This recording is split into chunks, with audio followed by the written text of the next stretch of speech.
When I become president of Indonesia, I will bring Indonesia to join BRICS. Indonesia will formally join BRICS. Indonesia is now a full-fledged member of BRICS. Indonesia, with the world's fourth largest population, is another strong contender. Brazil said in a statement that member states approved Indonesia's entry. The BRICS membership has been on President Prabowo's list of targets for more. Indonesia baru saja mengambil langkah besar dalam kebijakan ekonominya, resmi menjadi anggota penuh BRICS. Keputusan ini sontak menjadi bahan perbincangan hangat, baik di dalam negeri maupun di panggung global. Ekonom, akademisi, hingga pebisnis memberikan beragam tanggapan. Ada yang optimis dan menganggap ini sebagai loncatan strategis. Ada pula yang skeptis dan mempertanyakan dampaknya dalam jangka panjang. Bagi yang mendukung, bergabungnya Indonesia dengan BRICS adalah kesempatan emas. Akses ke pendanaan internasional semakin luas, peluang perdagangan lebih menguntungkan, dan Indonesia bisa punya posisi lebih kuat dalam merancang kebijakan ekonomi dunia. Namun, ada juga yang khawatir, apakah ini benar-benar menguntungkan atau malah membuat Indonesia semakin bergantung pada negara-negara lain? Untuk memahami situasinya lebih dalam, kita perlu melihat apa itu BRICS, alasan Indonesia bergabung, serta konsekuensinya yang mungkin timbul.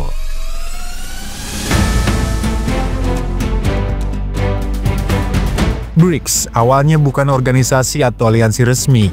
Istilah ini pertama kali diperkenalkan oleh ekonom Jim O'Neill pada 2001. Dalam laporannya, Building Better Global Economic BRICS, ia melihat Brazil, Rusia, India, dan Cina sebagai negara dengan potensi pertumbuhan ekonomi luar biasa di abad ke-21. Saat itu, ekonomi dunia masih dikuasai oleh G7, Amerika Serikat, Kanada, Inggris, Jerman, Prancis, Italia, dan Jepang. O'Neill memprediksi bahwa negara-negara BRICS sebelum Afrika Selatan bergabung akan menjadi motor baru ekonomi dunia berkat populasi besar, sumber daya alam melimpah, dan pertumbuhan ekonomi yang pesat. Awalnya, BRICS hanya sebatas gagasan teoritis, namun dalam beberapa tahun, pemimpin negara-negara BRICS mulai melihat potensi kerjasama lebih erat, tidak hanya di sektor ekonomi, tetapi juga di ranah diplomasi dan geopolitik. Pada 2006, mereka mulai mengadakan pertemuan tahunan informal. Lalu pada 2009, digelar KTT BRICS pertama di Rusia, mengubah konsep ekonomi ini menjadi forum diplomatik nyata. Setahun kemudian, Afrika Selatan resmi bergabung, sehingga nama BRICS berubah menjadi BRICS. Sejak awal, BRICS tak hanya bicara soal ekonomi. Mereka ingin menciptakan sistem keuangan alternatif yang tidak didominasi oleh Barat, khususnya IMF dan Bank Dunia, yang selama ini lebih banyak dipengaruhi oleh Amerika Serikat dan Eropa. Sebagai respons, BRICS mendirikan New Development Bank atau NDB pada 2014 yang fokus pada pendanaan infrastruktur dan pembangunan tanpa persyaratan ketat, seperti yang biasa diberlakukan IMF dan Bank Dunia.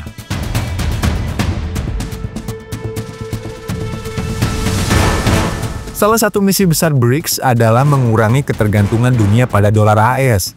Selama ini perdagangan internasional masih sangat bergantung pada dolar yang membuat negara-negara berkembang rentan terhadap kebijakan moneter Amerika. Contohnya, sanksi ekonomi AS terhadap Rusia menunjukkan bagaimana dolar bisa digunakan sebagai senjata politik. Selain itu, ketika suku bunga AS naik, banyak negara berkembang yang ikut terdampak karena biaya utang dalam dolar menjadi lebih mahal. BRICS berusaha menciptakan sistem perdagangan dengan mata uang lokal, bahkan merancang kemungkinan mata uang digital di masa depan.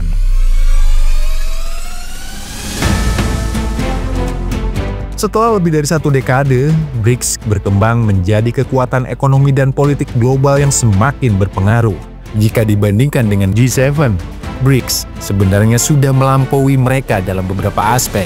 Dari jumlah penduduk, BRICS mencakup lebih dari 40% populasi dunia. Dari sisi PDB, mereka memiliki lebih dari 30% ekonomi global. Cadangan devisa mereka pun lebih besar dari negara-negara G7. Meskipun begitu, G7 masih unggul dalam teknologi, infrastruktur keuangan, dan pengaruh politik.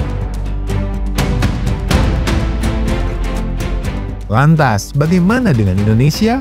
Sebagai ekonomi terbesar di Asia Tenggara dengan PDB lebih dari 1 triliun dolar dan populasi mendekati 300 juta jiwa, Indonesia memiliki tantangan besar dalam mempertahankan pertumbuhan ekonomi, meningkatkan daya saing industri, serta memperluas pasar ekspor.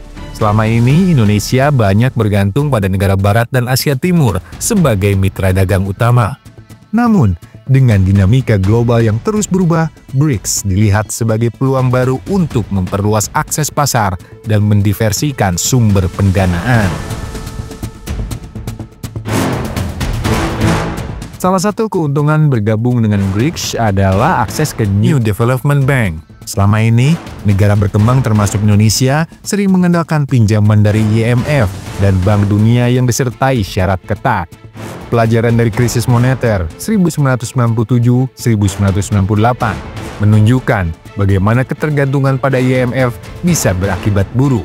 Dengan reformasi ekonomi yang dipaksakan, serta pencabutan subsidi yang justru memperparah krisis. Dengan adanya NDB, Indonesia punya alternatif sumber pendanaan yang lebih fleksibel. Keanggotaan di BRICS juga membuka peluang perdagangan yang lebih luas. Saat ini, negara-negara BRICS merupakan konsumen utama komoditas Indonesia. India dan Cina adalah pembeli terbesar kelapa sawit Indonesia. Cina dan India juga merupakan importir batu bara terbesar. Selain itu, permintaan karet untuk industri otomotif di Brazil, India, dan Cina cukup tinggi. Begitu pula dengan produk perikanan dan pertanian yang bisa diperluas ke Rusia dan Brazil. Jika BRICS nanti membentuk perjanjian perdagangan bebas, Indonesia bisa mendapatkan keuntungan besar, seperti penghapusan tarif ekspor untuk produk-produk unggulannya. Ini bisa menjadi strategi untuk mengurangi ketergantungan pada pasar Uni Eropa dan AS yang semakin ketat dalam regulasi perdagangan, termasuk kebijakan pajak karbon dan lingkungan. Namun, seperti halnya setiap keputusan strategis, ada tantangan yang harus diwaspadai. Salah satunya adalah ketergantungan pada Cina. Saat ini, perdagangan Indonesia dan Cina masih belum seimbang.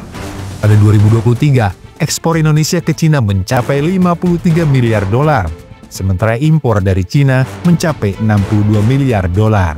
Defisit sekitar 9 miliar dolar. Indonesia lebih banyak mengekspor bahan mentah, sementara Cina mengekspor produk manufaktur bernilai tinggi. Jika pola ini berlanjut, ada risiko Indonesia hanya menjadi pemasok bahan mentah, sementara industrinya sendiri tertinggal. Selain itu, investasi Cina di Indonesia perlu diwaspadai agar tidak menjerumuskan Indonesia ke dalam jebakan utang, seperti yang terjadi pada Sri Lanka dan Pakistan.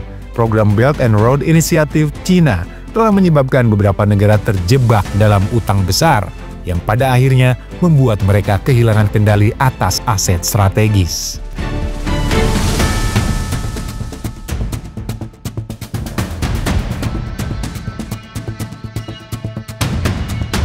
Keanggotaan Indonesia di BRICS juga bisa memicu reaksi dari Amerika Serikat dan sekutunya. Bukan tidak mungkin, AS akan memberikan hambatan perdagangan atau bahkan tekanan diplomatik terhadap Indonesia, terutama jika ekspansi BRICS semakin luas. Potensi hambatan ekspor ke AS atau pengurangan investasi dari perusahaan barat bisa menjadi tantangan tersendiri. Dengan segala peluang dan risikonya, keputusan Indonesia untuk bergabung dengan BRICS jelas merupakan langkah berani. Kini tantangannya adalah bagaimana memanfaatkan keanggotaan ini sebaik mungkin. Bukan sekedar menjadi anggota pasif, tetapi benar-benar mengambil manfaat maksimal dari kerjasama ekonomi, perdagangan, dan teknologi yang ditawarkan oleh BRICS.